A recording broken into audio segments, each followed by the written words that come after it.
दोदाबाई की कहानी। एक समय की बात है, किसी नगर में एक सेठ सेठानी रहते थे। उनके एक बेटा और एक बेटी थी। बेटी का नाम दोदाबाई था। उन दोनों का विवाह सेठ सेठानी ने बहुत धूमधाम से किया था। घर में खूब धन दौलत थी। एक दिन सेठ और सेठानी की मृत्यु हो गई। दोदाबाई विधवा हो चुकी थी और अपने भाई के घर में रहती थी। इस बात से उसकी भाभी बहुत नाराज रहती थी। ऐसे ही पितृपक्ष आया तो भाई बोला, मैं पितरों के तर्पण और पिंडदान के लिए हरिद्वार जा रहा हूँ। तुम मेरे जाने के बाद मेरी बहन को बुलाकर 15 दिन तक भोजन करवा देना। जो भी सामान चाहिए मैं लाकर रख देता हूँ। पत्नी बोली कि ठीक है। सामान लाकर रखने के बाद वो हरिद्वार चला गया। उसके जाने के बाद उसकी पत्नी बोली कि मेरी बहन का नाम पौधा है और नंद का नाम दोदा है। दोदा को भोजन न करवाकर पौधा को भोजन करवा देती हूँ। ऐसा सोचकर वह अपनी बहन को 15 दिन तक आकर भोजन करने के लिए कह आई। अपनी बहन को खाने के लिए कहने के बाद उसने नंद को घर से बाहर निकाल दिया और बाहर खेत में नंद और उसके बच्चों के लिए झोंपड़ी डलवा दी। अपने बच्चों के साथ दोदाबाई झोंपड़ी में रहने लगी। सुबह शाम वह दोदा को घर का काम करने के लिए बुला लेती थी। दोदा भाई के घर जाकर घर का सारा काम कर आती थी। दोदाबाई लकड़ी की भारी लेने रोज जाती थी। उसी से गुजारा होता था, परंतु भाभी ने काम के लिए बुलाया तो उसने लकड़ी की भारी लाना छोड़ दिया। काम के बदले में भाभी बचा खुचा खाना उसे खाने को दे देती थी।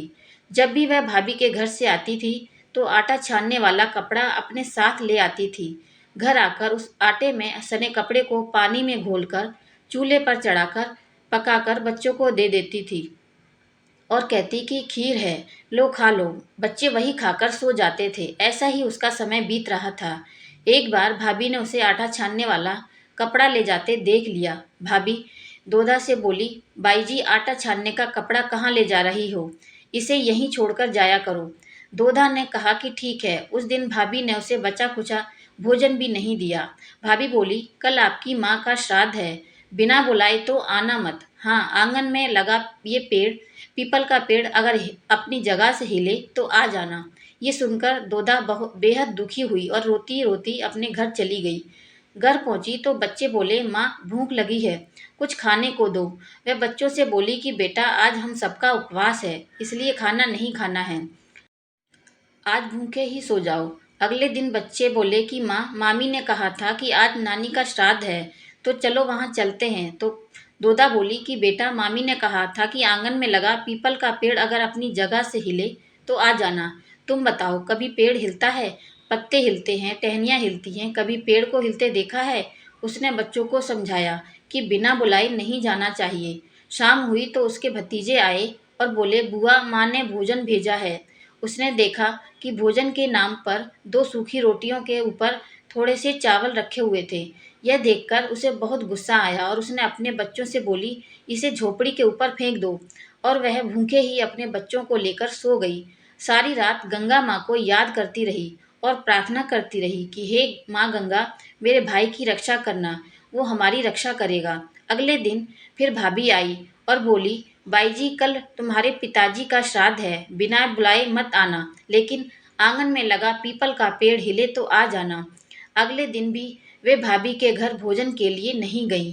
शाम को फिर उसके भतीजे आए और 2 सूखी रोटियां चावल के साथ दे गए। उसने फिर वह रोटी और चावल झोपड़ी के ऊपर फिकवा दी और भूखे ही बच्चों को लेकर सो गई और सारी रात रोती रही और माँ गंगा से प्रार्थना करती रही कि हे माँ गंगा, मेरे भाई की रक्षा करना, वो हमारी रक्षा करेगा। इस तरह पितृपक्ष के 16 दिन बीत गए।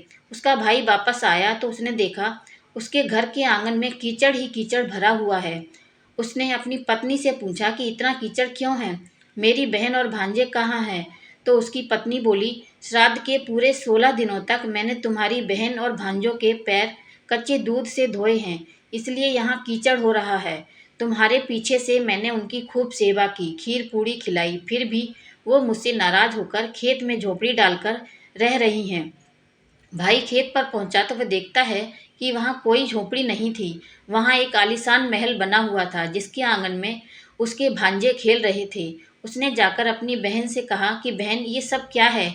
तब उसने अपने भाई को सारी बात बताई और बोली, भाई जो तुम्हारे आंगन में कीचड़ है वो कच्चे दूध से नहीं बल्कि भाभी के व्यवहार से, जो मैं दिन रात रोती थी उस उन आंसुओं के पानी से हुआ है ये कीचड़।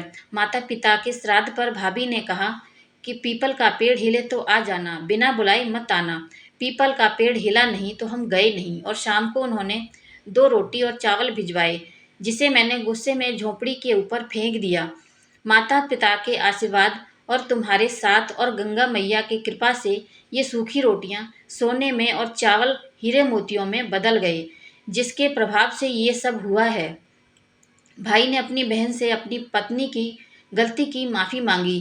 भाई ने दोधा बाई से घर लौटकर चलने को कहा तो दोधा बोली, भाई, गंगा मैया ने तुम्हारी रक्षा की, तुम हमारी रक्षा करोगे, लेकिन अब हम यहीं रहेंगे। ये सुनकर भाई ने अपने माता पिता को याद किया और बोला, मेरे पितरों ने जैसे मेरी बहन और भांजों की रक्षा की है, उनके दुख काटे हैं, वैसे सबके काटना, सबकी रक्षा करना। कहानी को कहने वाले और सुनने वाले को और हुंकार भरने वाले सब पर कृपा करना। बोलो पितृदेव की जय। मेरी ये कहानी आपको कैसी लगी मुझे कमेंट करके ज़रूर बताएं, और मेरे चैनल को लाइक शेयर और सब्सक्राइब जरूर करें। धन्यवाद।